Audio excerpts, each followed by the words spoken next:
mission of the Fatherhood Task Force of South Florida is to facilitate the involvement of fathers in children's lives.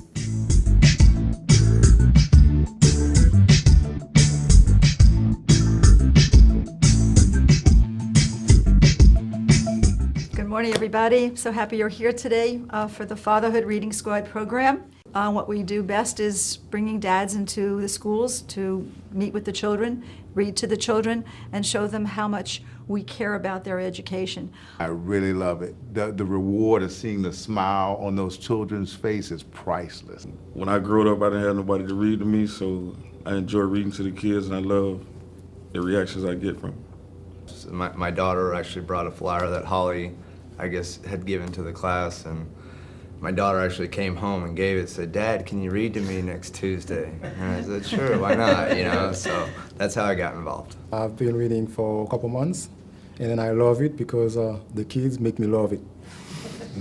One day I was in the cafeteria, and then all of the kids, they come to my legs, you know, like I'm their dad, you know?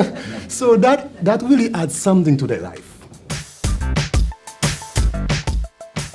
The Fatherhood Task Force signature programs are our Fatherhood Reading Squad program, Leaders for Readers. We invite fathers into the schools to read to the children, tell stories, and what's wonderful about that is that it's not just a reading program, but it's a networking program for fathers so that they could begin to develop relationships and begin to network about educational interests and concerns they have for their children. Wolves, wolves! There are 3 wolves after my sheep! But this time, no one came to help. I see the value that the fathers in the reading squad bring to the children, particularly, you know, in the demographic where I'm reading. The children come from a single parent home where there's only a mother there. They come to school, traditionally most of the elementary grade level teachers are women. So they don't get very much of a view of a male in a positive state. So the impact that this program is having on these children is tremendous.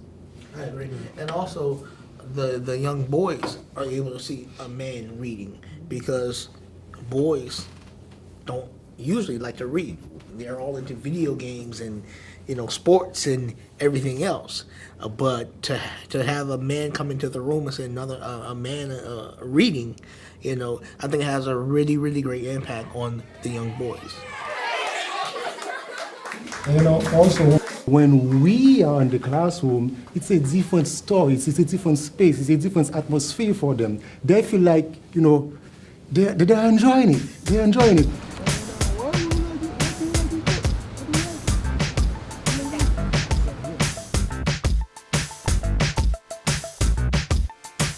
The children are definitely excited as soon as you walk inside the door, you know, they're, "Oh, who's this person?" You know, after time they start knowing, and they know when they see you, oh, it's story time. And they get excited that you see this light up on their face. When you tell other dads that you're reading, how do they see you? Some guys come up to me and congratulate, because for one, they don't have the time to do it, and then they find out their child go home and tell them, "Oh, Mr. Lewis come to my school, and he reads in my classroom."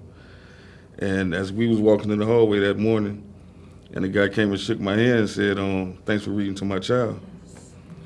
It makes me feel good that the child is going home drilling the dad like, "Hey, I got another father coming in reading to me. Could you make some time? Could you make some time and come read to me too?" So, but I like it because, like I said before, I'm giving back because I didn't have it. So I just don't read to my kids. I like to read to other kids. Then, you know, and then we get good comments from the teachers and the principals about how they're improving in their reading and comprehension and stuff. So it is good. Wouldn't it be great if you could fast forward 20 years from now when all your children are in a group and you say, "How many of your fathers read to you?" How many would raise their hand? Oh, yeah. Okay.